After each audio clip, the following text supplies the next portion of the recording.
యెహోవా ఆశీర్వాదము అతనికి కలిగిన సమస్తం మీదను ఉండెను.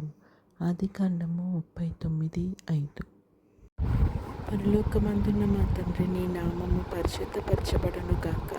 నీ రాజ్యము వచ్చును గాక. నీ చిత్తం పరలోకమందు నెరవేర్చున్నట్లు భూమి యందు నెరవేరును గాక.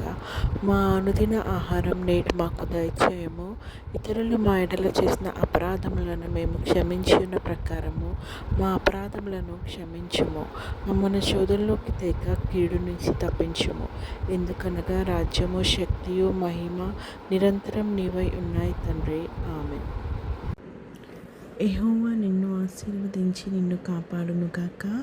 యెహోవా నీకు తన సన్నిధిని ప్రకాశింపచేసి నిన్ను కరుణించును గాక. యెహోవా నీ మీద తన సన్నిధి కాంతి ఉదయింపచేసి నీకు సమాధానం కలుగజేయును గాక. ఆమేన్.